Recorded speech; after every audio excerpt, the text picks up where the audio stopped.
দেখতে পাচ্ছ তো আমার মিষ্টি বন্ধুরা, রোদের মধ্যে বসে বসে কি করছি এগুলো? মূলো। এই দেখো, মূলো নিয়ে বসেছি। মূলোটাকে ছিলে নিয়েছি, গাটা ছিলে নিয়ে এবার কোড়াচ্ছি।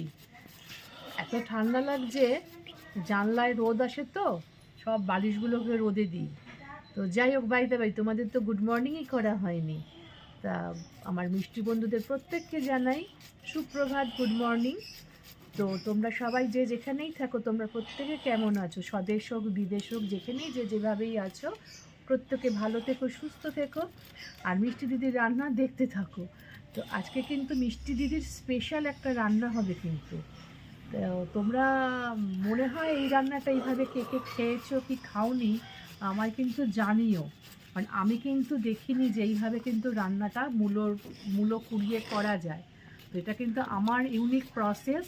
তা তোমরা দেখতে থাকো কিন্তু, যে আমি কুড়িয়ে নিই আগে, তারপরে রান্নাটা কিভাবে কিভাবে করব সেটা আমি তোমাদেরকে শেয়ার করব। তো ঠান্ডায় তোমরাও নিশ্চয়ই এরকম রোদে বসে সবজি কাটতে ভালোবাসো।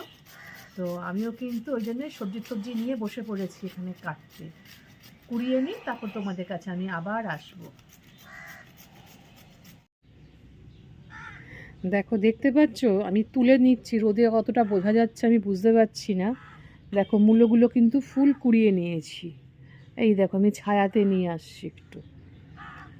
তো এবার যাই রান্নাঘরে, অনেকক্ষণ রোদ পোহানো হয়েছে, এবার গিয়ে রান্নাটা চাপাতে হবে।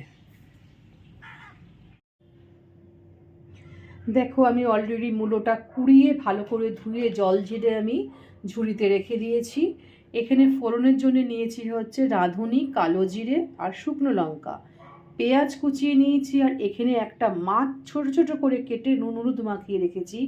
কী মাছ তোমাদের রান্না করতে করতে আমি নিশ্চয়ই জানাবো। বলেছি তোমাদের যে একদম ইউনিক প্রসেসে রান্না, মিষ্টি দিদির স্পেশাল ইউনিক প্রসেসে মূলোর দিয়ে এই ঘন্টটা করব মাছের। তো তোমরা, আমার মনে হয় এটা ফার্স্ট আমিই করছি, জানি না হয়তো কোনো বন্ধু করতেও পারে। তো যদি করে থাকো আমাকে নিশ্চয়ই জানিও, সেই বন্ধু কিভাবে করেছে তাহলে আমিও জানতে পারবো। তো যাই হোক, চলো তাহলে রান্নাটা শুরু করি। আমি দেখো কড়াইতে কিন্তু অলরেডি তেল নিয়ে নিয়েছি।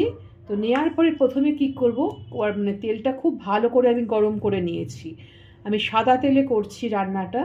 দিয়ে দিচ্ছি মাছগুলো খুব ভালো করে ভেজে নেব।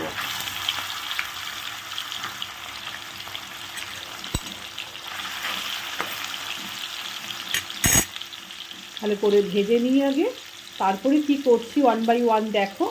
অ্যান্ড কী বলো তো, কী মাছ দিয়েছি সেটাও বলবো। তোমরা রান্না করে খেয়ে দেখবে। আমি 100 না 1000% বলতে পারি, জাস্ট মাউথ ওয়াটারিং, মুখে দিলে একদম মিশে যাবে, একদম অনবদ্য। সিজনের মূল্য খুবই নরম, তার সঙ্গে এই পার্টিকুলার এই মাছটা দিয়ে যদি করো, একদম কোনো কথা হবে না। মাছগুলো কিন্তু একটু লো ফ্লেমে একটু কড়া করে ভাজতে হবে, নরম নরম করে ভাজলে হবে না, একটু লাল লাল করে ভাজতে হবে। তো লো ফ্লেমে একটু আস্তে আস্তে করে ভাজবে, তাহলে কিন্তু, আর মাছগুলো এমনি খুব নরম, একটু ভাজলেই সুন্দর নরম হয়ে যায়, এমনিও নরম, আর ভাজলে তো আরও সুন্দর হয়ে যায়। তো যাই হোক, একটু লাল লাল করে ভাজবে।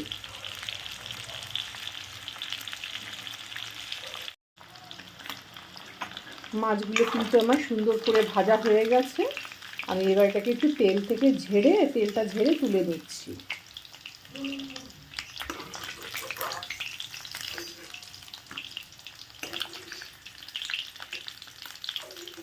হাতা দিয়ে না তুলতে সুবিধা হয়, মানে অনেকটা একসঙ্গে উঠে যায়, আমি ওই জন্য হাতা দিয়ে তুলি। এইবার এই তেলের মধ্যে কি দেখবো, দেখো ফোড়নের জন্য তোমাদের তো রাঁধুনি, কালো জিরে দেখিয়েছিলাম, আর শুকনো লঙ্কা, আর আমি এর মধ্যে হলুদ আর নুনটাও কিন্তু দিয়ে দিয়েছি, সব একসঙ্গে দিয়ে দিলাম।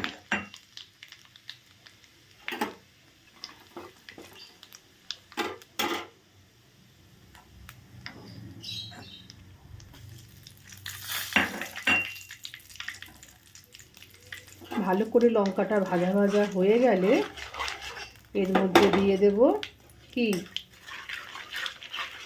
হচ্ছে পেঁয়াজ কুচানোটা।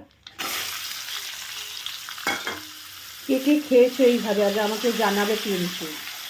নতুন কিনা সেটাও জানাবে অবশ্যই, কিন্তু জানিও যে এই রেসিপিটা নতুন দেখছো কি না, আমাকে কিন্তু অবশ্যই জানাবে।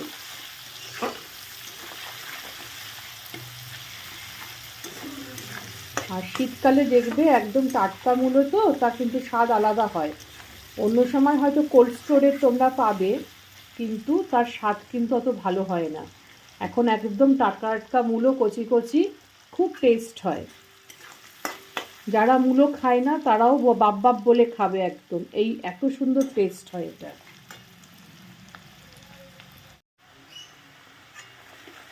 পেঁয়াজটা যখন এরকম আধা আধি মতো ভাজা হয়ে যাবে, লাল লাল হয়ে যাবে, তখন দিয়ে দেবো এই কোরানো মূলোটা।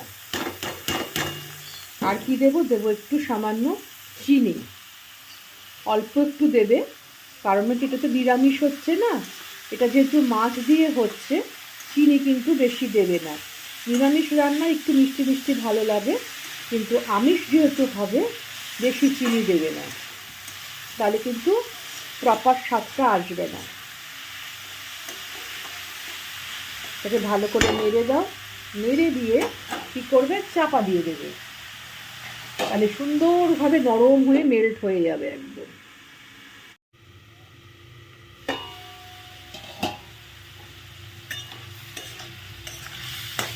ঢাকা দিয়ে রান্না করলে কী হয় জানো তো, খুব সুন্দর নরমও হয়ে যায়, আর জিনিসটা একদম মানে মাখো মাখো টাইপের হয়ে যায়, আর স্বাদও খুব সুন্দর হয়।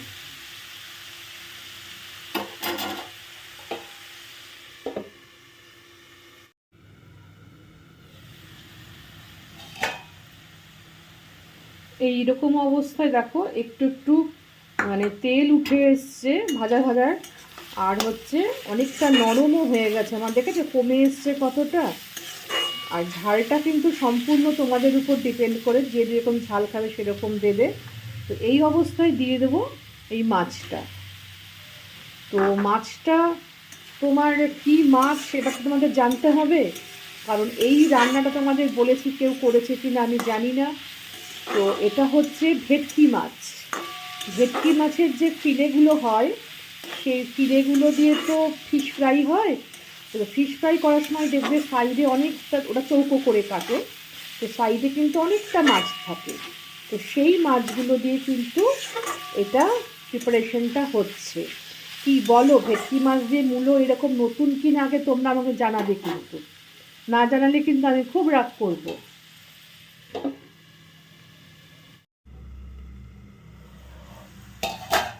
একদম পারফেক্ট হয়ে গেছে, পুরো পুরো জিনিসটা মেল্ট হয়ে গেছে, দেখতে পাচ্ছ তো, একদম মানে ভাজা ভাজা হয়ে নরম, এতে কোনো জল লাগে না। আর মূলো এমনিই নরম, তার থেকেই জল বেরোয়, তাতেই সেদ্ধ হয়ে যায় অনেকটাই। আর চাপা দিয়ে দিয়ে করেছি তো, পুরো ঝাল নুন মিষ্টি সব নরম হয়ে গেছে। আমি এবার গ্যাসটা বন্ধ করে দিই, কমপ্লিট। তা তোমাদের এরকম ভেটকি মাছ দিয়ে, তোমাদের তো আগেই বলেছি যে যে এই রান্নাটা করেছো অবশ্যই কিন্তু আমাকে জানাবে, তাহলে আমি বুঝতে পারবো যে এই রান্নাটা নতুন না পুরনো। আর যদি তোমরা অন্য পদ্ধতিতে করে থাকো সেটাও আমাকে জানাবে, তাহলে আমি তোমাদের কাছ থেকে শিখতে পারবো অন্য রকম পদ্ধতি, তাই না? আর কি বলো তো, তোমরা ভালো লেগে থাকলে কি করবে, লাইক শেয়ার কমেন্ট করবে, অন্যকে দেখার জন্যে শেয়ার তো অবশ্যই করে দেবে। আর পাশে থাকা বেল আইকনটা আমার নতুন বন্ধুদের উদ্দেশ্যে বলা, তারা অবশ্যই মিষ্টি দিদির হেসেলে তাড়াতাড়ি চলে এসো, তাহলে কিন্তু এরকম শীতের সকালে বা দুপুরে ভালো মন্দ নতুন নতুন জিনিস রান্না তোমরা দেখতেও পারবে, শিখতেও পারবে। আর কি বলো তো, তোমরা ভালো থাকলে কিন্তু আমিও কিন্তু তাহলে ভালো থাকবো, তার কারণ কি, তাহলে তোমরা আমার রান্নাটা দেখতে পারবে। ঠিক আছে, তাহলে তোমরা ভালো থেকো, সুস্থ থেকো, সাবধানে থেকো, নিরাপদে থেকো। তাহলে আজকের মতো তোমাদের কাছ থেকে বিদায় নিচ্ছি, টাটা।